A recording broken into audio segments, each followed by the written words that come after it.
Betrayal leaves a bitter taste, especially when served on silver platters. Richard thought his secret weekend getaway would remain perfectly hidden. Walking into a luxurious penthouse suite alongside a beautiful younger mistress, his confidence radiated brightly. Wealth, power, and illicit romance seemed completely under his control. What Richard didn't know was his quiet, unassuming wife, Catherine, held every card. She didn't just know about his affair. She literally owned every single brick, chandelier, and silk sheet inside that very five-star hotel. Prepare for a story where infidelity meets ultimate karma, proving revenge is best served with a massive reality check. Richard Harding believed he was a man who had conquered the world. At 42, he possessed the rugged, silver fox aesthetic that graced the covers of corporate magazines, a high-level position at Belmont Financial, and a bank account that afforded him bespoke Italian suits. He also had a wife, Catherine, who in his mind was perfectly adequate for the role of a corporate spouse. Catherine came from old Boston money, the kind of quiet, understated wealth that favored pearl necklaces and philanthropic luncheons over flashy sports cars. Richard often patronized her, assuming her family's wealth was safely locked away in stagnant trusts managed by dusty old men in tweed. He believed he was the true breadwinner, the apex predator of their household.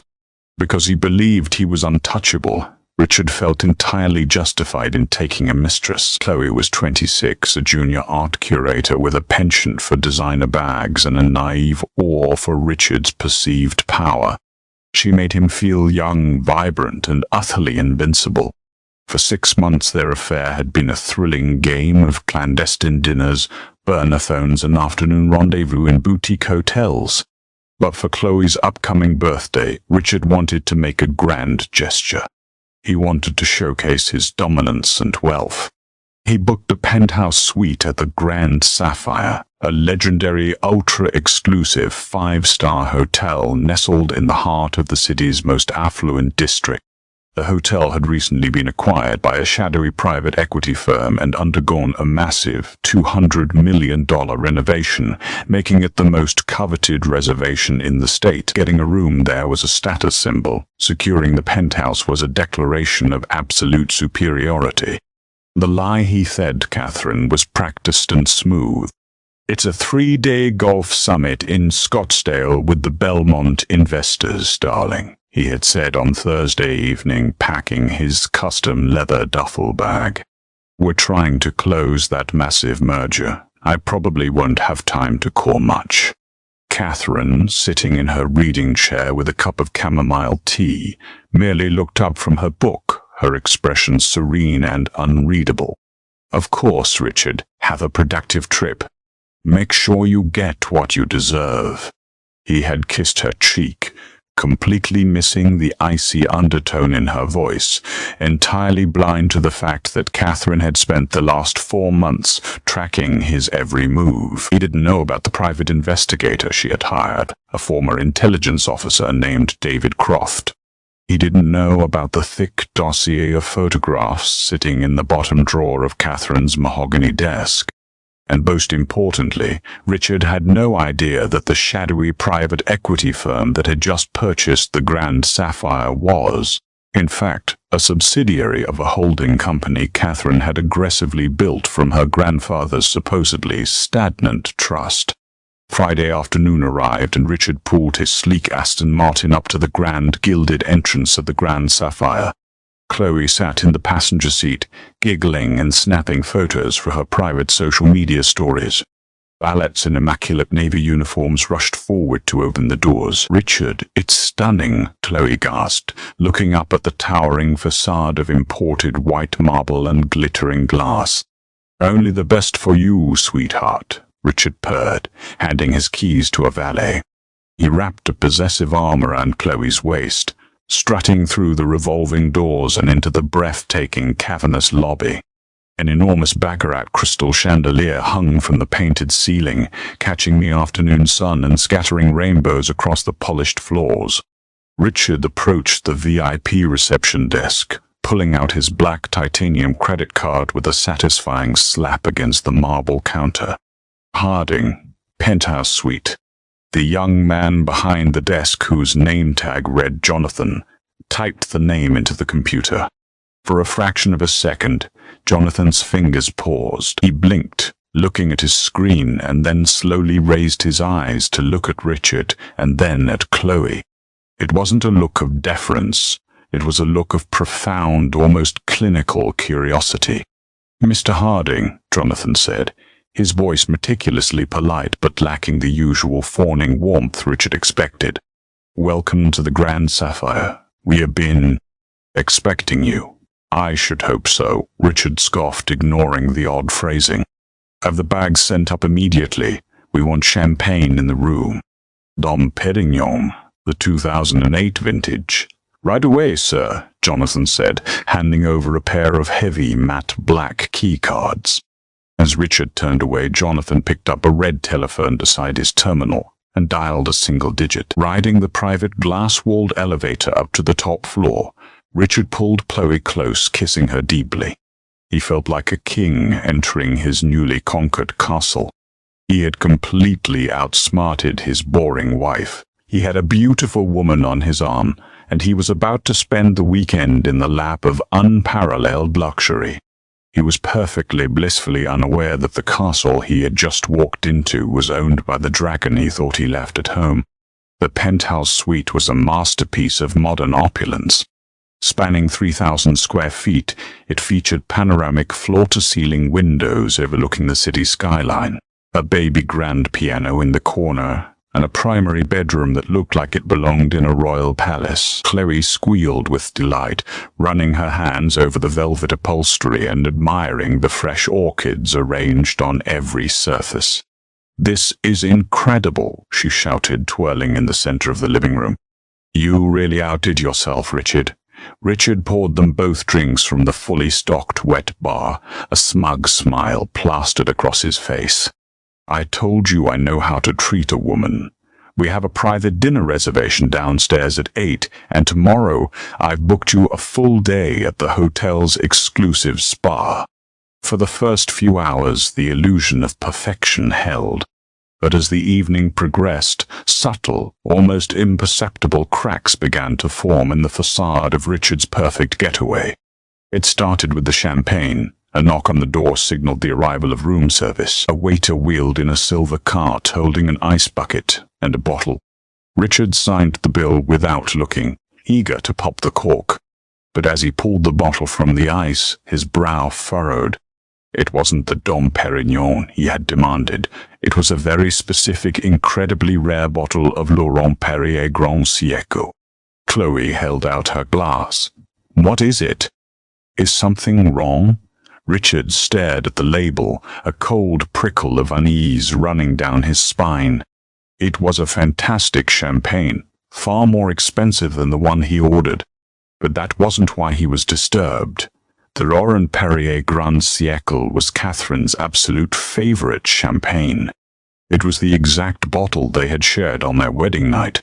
"Nothing," Richard muttered, shaking off the feeling. "They just brought the wrong bottle. An upgrade, I suppose." He poured the wine, forcing a smile, though the taste suddenly turned to ash in his mouth. The unease intensified during dinner. They dined at Lumiere, the hotel's Michelin-starred restaurant. The maître d'art had guided them to a secluded, romantic booth in the back. The service was impeccable, yet Richard couldn't shake the feeling that they were being watched. The waitstaff seemed to linger just a second too long when filling their water glasses. When the sommelier approached to offer a wine pairing, he handed Richard the menu and said, "A fine choice this evening, Mr. Harding. We always strive to accommodate our guests' most intimate preferences, especially those who travel so far from home." Richard snapped his head up, glaring at the man. "What is that supposed to mean?" The sommelier merely offered a bland, professional smile. "Only that we hope you enjoy your time away from your usual routine, sir." By the time they returned to the penthouse, Richard was highly agitated. He poured himself a stiff scotch, pacing the length of the living room. Chloe, oblivious to his mounting paranoia, was lounging in a plush robe. "I'm going to call down and confirm my spa appointments for tomorrow morning," Chloe said, picking up the sweets tablet. She tapped the screen a few times, humming happily. Then she stopped. "Wait, that's weird." "What?" Richard snapped, his patience fraying.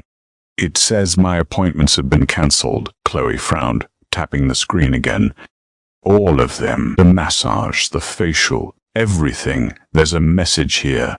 She read aloud, "Apologies, but the spa facilities have been completely reserved for the entire weekend by the hotel ownership. Priority access protocol enacted. That's unacceptable," Richard growled, his ego flaring. He snatched the tablet from her hands. "I'm a VIP guest paying $10,000 a night. I don't care if the owner wants a massage, they don't cancel on me. I'm going down there right now." "Richard, it's late, don't make a scene," Chloe pleaded, suddenly looking nervous. "I'm not making a scene, I'm getting what I paid for," he retorted, throwing on his suit jacket. Richard stormed out of the penthouse and took the elevator down to the lobby. The vast space was mostly empty now, dimly lit and echoing with his angry footsteps. He marched directly to the front desk, where a distinguished older man in a tailored suit was reviewing paperwork. His name tag read Charles Kensington, General Manager. "Kensington," Richard barked, slamming his hand on the marble counter. "I want an explanation immediately. My partner's spa treatments were cancelled without my permission, and the staff in your restaurant have been making entirely inappropriate comments." Charles Kensington looked up slowly, adjusting his silver-rimmed glasses. He didn't flinch at Richard's anger. In fact, his eyes held a glimmer of something that looked dangerously like pity. "Mr. Harding," Charles said, his voice smooth and incredibly calm, "I apologize if you feel your expectations have not been met. However, the spa cancellation was unavoidable. The owner of the Grand Sapphire has indeed reserved the entire facility for her personal use this weekend." "I don't give a damn about your owner," Richard shouted, his face reddening. "Do you know who I am? I am a vice president at Belmont Financial. I could buy this hotel and fire you by Monday morning. You reinstate those appointments, or I'm pulling my stay and leaving a review that will tank your reputation." Charles Kensington let out a soft, dry chuckle. It was a sound completely devoid of customer service submission. He closed the folder he was reading and leaned slightly forward, resting his hands on the desk. "With all due respect, Mr. Harding," Charles said quietly, his tone dropping to a chilling murmur, "you could not afford to buy the lobby furniture of this establishment, let alone the building itself. And as for the owner, I assure you she is intimately aware of exactly who you are." Richard froze, the anger drained from his face, replaced by a sudden icy void in his stomach. "What did you just say?" "I said," Charles continued, his eyes locking onto Richard's, "that the owner's instructions regarding your stay were very specific. You are to be given exactly what you deserve. Now, if you'll excuse me, I have a hotel to run. Have a pleasant night, Mr. Harding." Richard rode the elevator back to the penthouse in a state of suffocating panic. The general manager's words echoed in his skull like a tolling bell. "She's intimately aware of exactly who you are." Who was the owner? Some rival from Belmont Financial trying to mess with him? An old enemy? The possibility that it was Catherine never even crossed his mind. The idea of his quiet, bookish wife wielding that kind of vicious power was simply inconceivable to his arrogant brain. He burst through the doors of the penthouse, his breathing shallow and rapid. "Chloe, pack your things," he ordered, loosening his tie frantically. "We're leaving now." Chloe emerged from the bedroom looking confused and frightened. "What?" "Richard, it's midnight. What happened downstairs? You look like you've seen a ghost." "Just pack the bags," he yelled, startling her. "This place is insane. Management is threatening me. We are getting out of here right now." As Chloe began to nervously gather her dresses, Richard paced the room, dialing the valet on his cell phone to have his car brought around. The line rang and rang, but no one answered. He cursed and threw the phone onto the plush sofa. That was when he saw it. Sitting perfectly centered on the glass coffee table was a heavy midnight blue leather folder. It had not been there when he left for the lobby. The gold lettering embossed on the front read, Grand Sapphire Resort and Spa, Executive Ownership Documents. Richard's heart hammered against his ribs. His hand shook slightly as he reached out and picked up the folder. It felt heavy, authoritative. He opened it. Inside was a single crisp sheet of heavy cardstock paper. It wasn't a bill. It wasn't a threat from a business rival. It was a photocopy of the hotel's master deed of trust, heavily redacted save for one crucial section. It outlined the corporate structure of the entity that had recently purchased the property. Purchasing entity, the Worthington Horizon Trust, primary beneficiary and chief executive officer Catherine Worthington Harding. Richard stared at the paper. The letters swam before his eyes. He read it again and again, trying to make the words mean something else. Catherine Worthington Harding, his wife.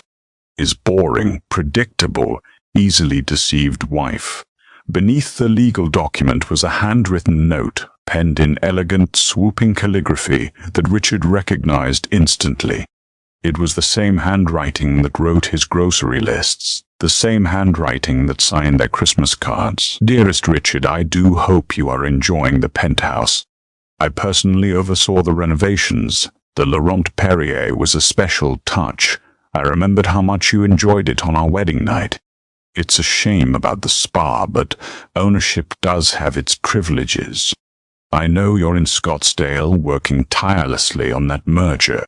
But just in case you somehow find yourself at my hotel in my bed with a 26-year-old art curator named Chloe Adams, consider this my formal request for a divorce. Oh, and Richard, I cancelled your credit cards. All of them, including the corporate ones. The Belmont board was very interested to hear about your creative accounting. Enjoy the rest of your stay. The bill for the penthouse will be entirely your responsibility. Warmest regards, Catherine. The paper slipped from Richard's trembling fingers, fluttering to the floor like a dying leaf. The air in the room felt utterly devoid of oxygen. His mind raced, desperately trying to construct a way out, a lie, a defense, but there was nothing. The realization hit him with the force of a freight train. Catherine hadn't just caught him, she had orchestrated an absolute, inescapable annihilation of his life. She owned the hotel. She owned the ground he was standing on. She had dismantled his finances and likely his career while he was sipping her favorite champagne with his mistress. Suddenly, the massive flat-screen television on the wall flared to life. It didn't show a welcome channel or a movie menu. The screen displayed a live feed from the security camera in the penthouse hallway. Richard watched in horror as two large, burly men in dark suits stepped out of the elevator and approached the door of his suite. They weren't bellhops. "Richard?" Chloe asked, her voice trembling as she zipped her suitcase. She looked at his pale, stricken face, then followed his gaze to the television screen. "Who are those men?" Before Richard could formulate an answer, a heavy, authoritative knock echoed through the suite. It wasn't the polite tap of room service. It was the sound of reality, harsh and unforgiving, finally kicking the door down. Richard Harding, the man who thought he conquered the world, suddenly realized he had spent his entire life playing in a sandbox that his wife owned. And playtime was officially over. The heavy, authoritative knock echoed through the penthouse a second time, louder and more insistent. Richard stood frozen in the center of the sprawling living room, the Worthington Horizon Trust documents scattered at his feet. His meticulously constructed double life was currently collapsing around him with the speed and violence of a controlled demolition. "Open the door, Mr. Harding," a deep voice rumbled from the hallway. "Or we will use the master key." Swallowing hard, Richard forced his legs to move. He unbolted the heavy oak door and pulled it open to reveal two men. They were not dressed in the standard navy uniforms of the hotel staff. Instead, they wore tailored charcoal gray suits that did little to hide their massive, muscular frames. The man in front, who possessed a severely broken nose and cold, calculating blue eyes, held up a laminated identification badge. "Mr. Harding. My name is Mitchell. I am the head of executive security for the Worthington Trust," the man said, his voice entirely devoid of emotion. "You are trespassing on private property. You have exactly 10 minutes to gather your personal belongings and vacate the premises." Richard's face flushed a deep, ugly crimson. The sheer audacity of the command briefly overrode his panic, igniting his bruised ego. "Trespassing? I am a paying guest. I have a reservation and I have tenants' rights. You can't just throw me out into the street in the middle of the night. I'll sue this hotel. I'll sue you, and I will drag my wife through the mud in divorce court." "Narcock." Mitchell didn't blink. He reached into his breast pocket and produced a perfectly folded piece of paper, holding it out to Richard. "Your reservation was made under a corporate card that has just been reported stolen by its issuing bank, Mr. Harding. Attempting to defraud a luxury establishment is a felony. Furthermore, as the legal owner of this building, Mrs. Harding has authorized your immediate removal for violating the hotel's morality clause. 10 minutes, sir, or we will escort you out exactly as you are." Behind Richard, the sound of a zipper violently closing broke the tense silence. He turned to see Chloe wrestling her oversized designer suitcase off the bed. Her face was pale, her hand shaking, but her eyes were remarkably clear and entirely focused on self-preservation. "Chloe, what are you doing?" Richard pleaded, his voice cracking. "Just wait a second. Let me handle this." "Handle what, Richard?" Chloe snapped, her voice stripped of the sweet, breathy tone she usually reserved for him. "Your wife owns the hotel. Your credit cards are dead. You lied to me about everything." "I didn't lie about my feelings for you," he lied desperately, reaching out to touch her arm. Chloe recoiled as if he had burned her. "Don't touch me. I am 26 years old. I am not spending my birthday weekend getting arrested for fraud because my sugar daddy forgot to mention his wife holds his leash." She grabbed her coat and her purse, marching toward the door. "You're just going to leave me here?" Richard stared at her, aghast. "Watch me," Chloe sneered. She looked at Mitchell. "I have my own Uber coming to the service entrance. I have nothing to do with him or this room." Mitchell nodded once, stepping aside to let her pass. "Have a safe evening, Miss Adams." Richard watched in stunned silence as the woman he had risked his marriage for vanished down the hallway without a single backward glance. The illusion of his irresistible charm shattered, leaving only the pathetic reality of a middle-aged man who had just lost his wallet. 7 minutes, Mr. Harding," Mitchell reminded him, tapping a heavy diver's watch on his wrist. Moving in a daze of humiliation and terror, Richard shoved his custom-tailored suits and Italian leather shoes into his duffel bag. He didn't bother folding anything. He left his expensive toiletries on the marble vanity. When he emerged from the bedroom, Mitchell and the second guard fell in step beside him, flanking him like prison wardens. The ride down the private elevator was excruciatingly silent. When the doors parted at the lobby level, Richard was horrified to see that the space was no longer empty. The late-night cleaning crew had paused their polishing.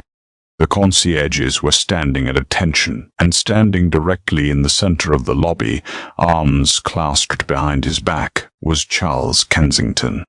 The general manager offered a microscopic mocking bow as Richard was marched past the front desk. "We hope you enjoyed your remarkably brief stay at the Grand Sapphire, Mr. Harding. Do be careful on your way out. The weather has turned rather unpleasant." Richard kept his eyes fixed firmly on the revolving doors, his jaw clenched so tightly his teeth ached. He burst out into the damp, freezing night air. It had started to drizzle, a cold, miserable rain that immediately plastered his silver hair to his forehead. "My car!" Richard bowed to the valet stand, trying to salvage a microscopic shred of his dignity. "Bring my Aston Martin around, now." The young valet looked nervously at Mitchell, who had followed Richard outside. Mitchell stepped forward, placing a heavy hand on the valet's podium. "I'm afraid that won't be possible, Richard," Mitchell said. It was the first time he had dropped the Mr. Harding formality. "The Aston Martin DBS is registered to the Belmont Financial Executive Fleet. However, the lease for that specific vehicle was co-signed by the Worthington Horizon Trust as a corporate guarantor. At 9:30 this evening, Mrs. Harding revoked that guarantee due to breach of contract." "What?" Richard choked out, wiping rainwater from his eyes. "That's my car. I drive it every day."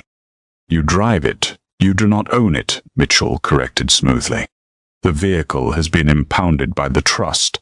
The keys have already been surrendered to me. I suggest you hail a taxi, and I suggest you do it off the property." Richard stood on the curb, the cold rain soaking through his expensive wool suit jacket. He watched Mitchell turn and walk back inside the warm, glowing lobby of his wife's hotel. The glass doors slid shut, sealing Richard out in the cold. Panicking, he pulled out his cell phone, his fingers slipping on the wet screen. He dialed Peter Sterling, his closest friend and the ruthless divorce attorney. The phone rang 5 times before a groggy female voice answered. "Hello? Sarah, it's Richard. I need to speak to Peter immediately. It's a massive emergency." There was a long pause on the line, followed by a heavy sigh. "Richard, Peter isn't going to talk to you. Wake him up. Tell him Catherine has gone insane. She's locking me out of my assets." "He already knows," Sarah interrupted, her voice dripping with ice. "Catherine's lawyers called Peter's firm 3 hours ago. The Worthington Trust just placed a massive retainer with his partners to handle their corporate restructuring. It's an ironclad conflict of interest. Peter legally cannot speak to you about anything regarding your wife. And frankly, after what you did to Catherine, he doesn't want to. Don't call this number again." The line went dead. Richard stared at the screen, the battery icon flashing red in the upper right corner. Catherine hadn't just ambushed him. She had systematically salted the earth of his entire life. She had taken his mistress, his shelter, his transportation, and his legal counsel in the span of 3 hours. Shivering violently, dragging his heavy leather duffel bag through the puddles, Richard Harding began to walk down the street, desperately searching for a taxi that would accept cash. Realizing with mounting horror that the nightmare had only just begun, Richard spent the weekend in a squalid, neon-lit motel near the interstate, a place where the carpet smelled faintly of bleach and stale cigarette smoke. He paid for 3 nights in cash, the only currency he had left that actually functioned. He spent 48 hours pacing the stained linoleum floor, surviving on vending machine crackers and cheap black coffee, his mind spinning a frantic web of rationalizations and counterattacks. By Sunday night, his panic had metastasized into a burning, venomous rage. Catherine had caught him off guard, yes. She had cleverly hidden her wealth and executed a flawless tactical strike on his personal life. But she was still just a trust fund heiress playing corporate games. He was a vice president at Belmont Financial. He brought in millions of dollars in revenue. His career was his fortress, built entirely independently of her family's money. He decided his strategy. He would go into the office on Monday morning, speak privately with the CEO, Harrison Cole, and explain that his wife was suffering a vindictive, hysterical breakdown. He would secure a corporate advance to hire a bulldog attorney from out of state, and he would drag Catherine through a brutal, protracted legal war. He would bleed her dry. On Monday morning, wearing a wrinkled suit and sporting a rough 3-day shadow of silver stubble, Richard walked through the towering glass doors of Belmont Financial. He smoothed his tie, summoning the arrogant swagger that had defined his career. He marched toward the private executive elevators and swiped his keycard over the scanner. Beep, beep, beep. The scanner flashed red. Access denied. Frowning, Richard swiped it again. Again, the angry red light blinked. "Having trouble, Mr. Brawl?" "Harding?" Richard spun around. Standing behind him was the building's head of security, a no-nonsense man named Carter, flanked by 2 uniformed guards. "Carter, my card is malfunctioning. Let me up. I have a 9 a.m. strategy meeting with the acquisitions team." "Your meeting has been cancelled, sir," Carter said softly, placing a firm hand on Richard's elbow. "Mr. Cole has requested your presence in conference room A." Immediately, a cold spike of dread pierced Richard's chest. Conference room A was not on the executive floor. It was on the ground floor, directly adjacent to the Human Resources Department. It was the room where lower-level employees were taken to be quietly terminated. "I'm not going to a ground-floor meeting," Richard scoffed, trying to pull his arm away. Carter's grip tightened like a steel vice. "It wasn't a request, Richard. Walk." Escorted like a criminal, Richard was marched down the stark, fluorescent-lit hallway and pushed through the heavy glass doors of Conference Room A. The room was chillingly silent. Sitting at the long mahogany table was Harrison Cole, the silver-haired CEO of Belmont Financial. To his right sat Diana Reynolds, the formidable head of HR. To his left was William Stanton, Belmont's chief legal counsel. In the center of the table sat a massive black 3-ring binder. "Harrison, what the hell is this?" Richard demanded, trying to project outrage to cover his rising terror. "My keycard isn't working. Security is manhandling me." "Sit down, Richard," Harrison Cole commanded, his voice cracking like a whip. He did not offer a polite smile. His eyes were flinty and disgusted. Richard slowly lowered himself into the chair opposite the trio. "Look, Harrison, I know what this is about. My wife is having an episode. We are going through a messy separation and she is lashing out.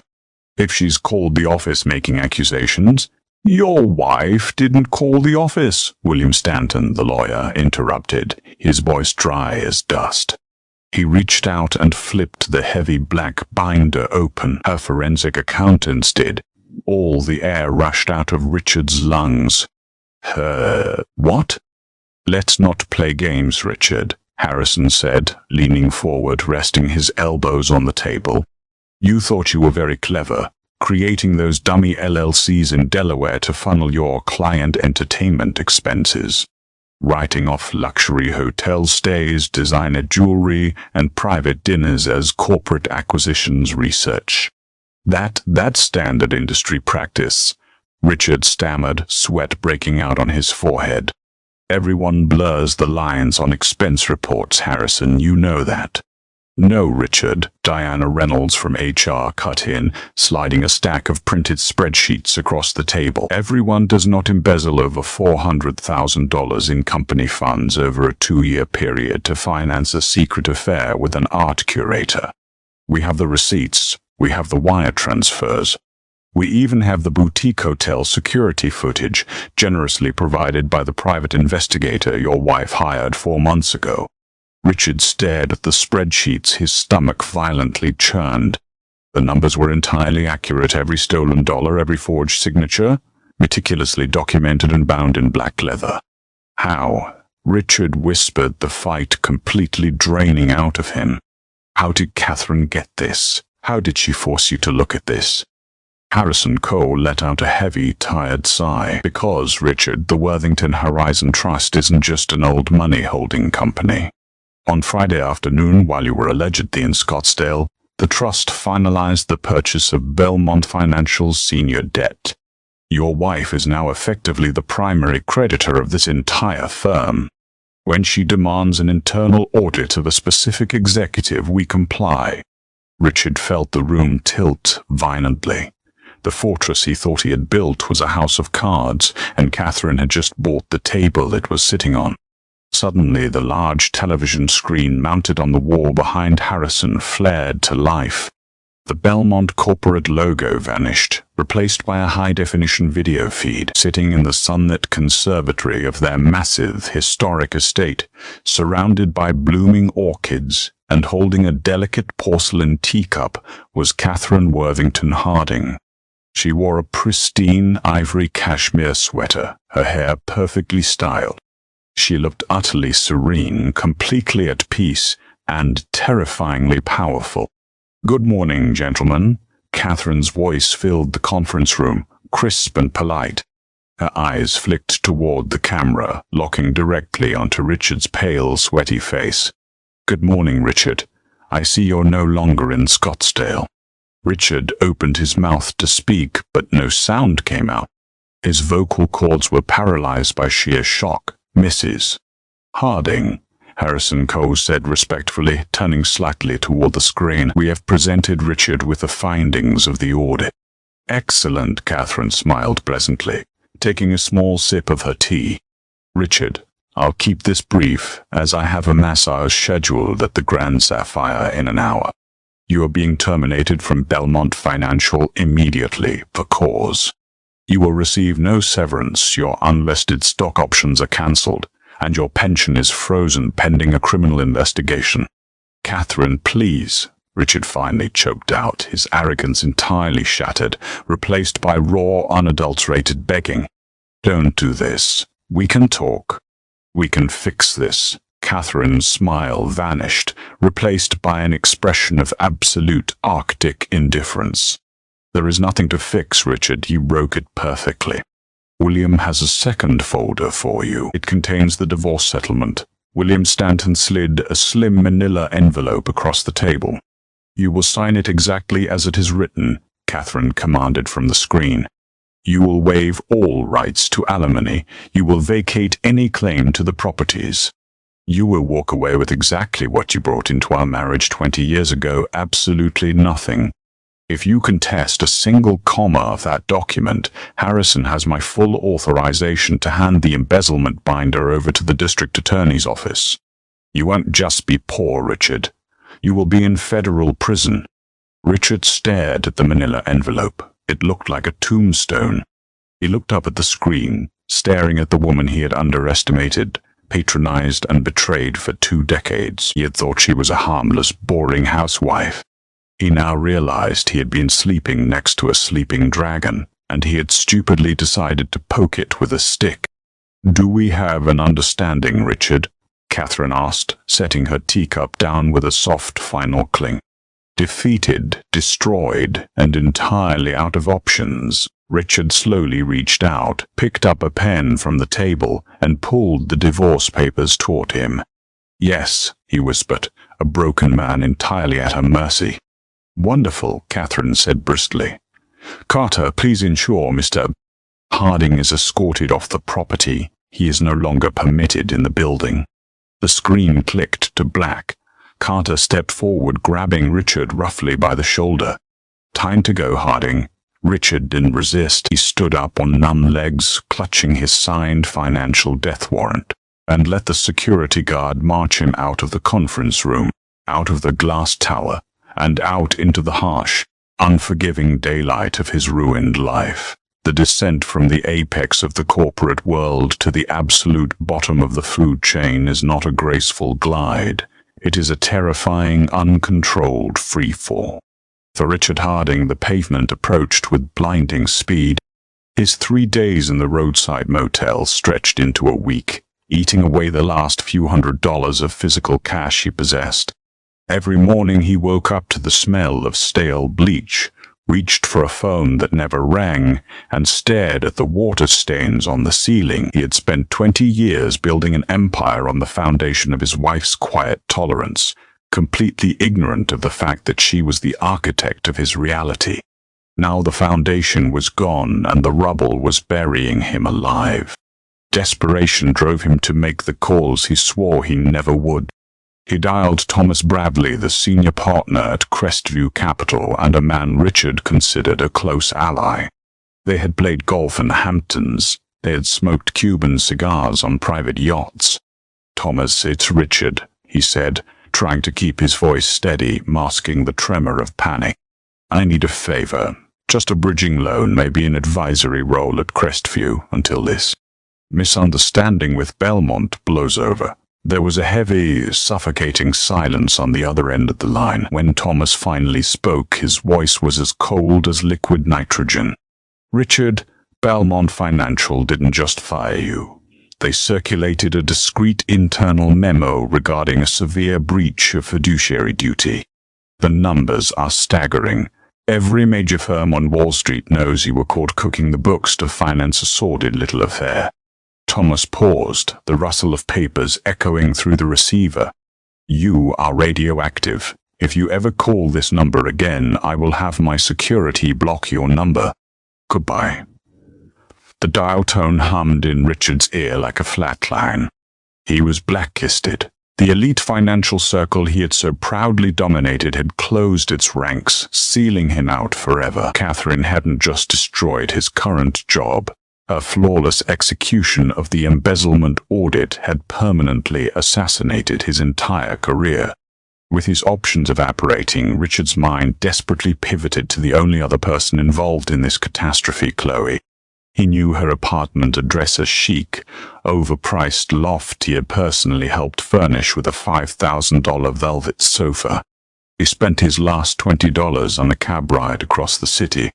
Standing outside her building in the freezing rain, wearing a bespoke suit that was now hopelessly wrinkled and stained, he hammered on the brass call button. "Chloe, it's me. Please just let me up. I need to talk to you," he pleaded into the intercom. The speaker crackled to life. It wasn't Chloe's voice that answered, but the gruff tone of the building's doorman. "Mr. Harding, Miss Adams left strict instructions. If you approach this property again, I am to call the police and present them with the restraining order she filed yesterday afternoon. I suggest you walk away, sir." Richard stumbled backward, the reality of his isolation hitting him like a physical blow. The beautiful, adoring young woman who had made him feel invincible had dropped him the second the gold ran out. He was completely, utterly alone. By the end of the month, Richard's reality had drastically shifted.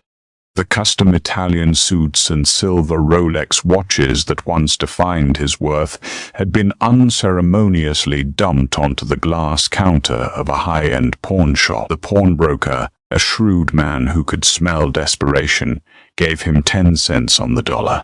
It was enough to secure the first and last month's rent on a dismal, one-bedroom apartment in a crumbling building on the industrial edge of the city.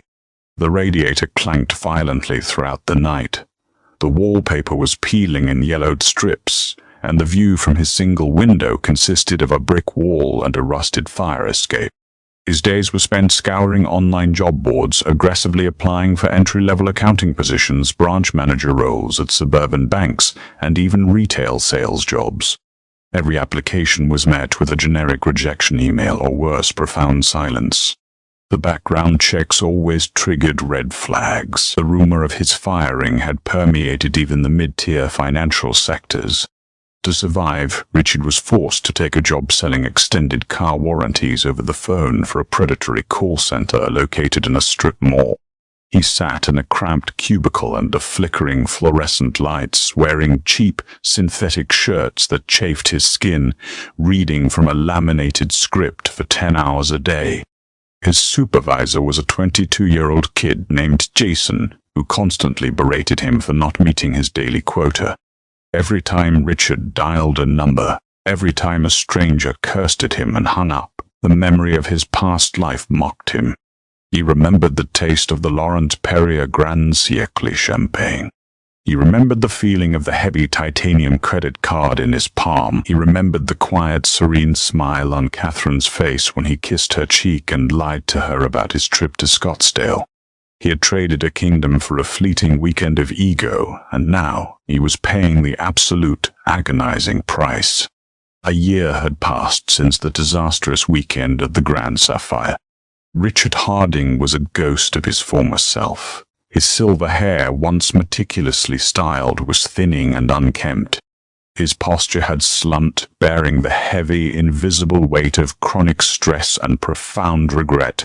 He had recently been promoted, if it could be called that, to an outside sales representative for a struggling commercial cleaning supply company. It meant he spent his days driving a battered company-issued sedan from office park to office park, trying to convince uninterested facility managers to buy bulk-rate industrial bleach and cheap paper towels. On a crisp Tuesday morning, his manager handed him a file for a massive new account. A prominent holding company had just constructed a state-of-the-art corporate campus downtown and was taking bids for their vendor contracts. "Don't mess this up, Harding," his manager grunted, tossing the file onto Richard's particle board desk. "It's a whale.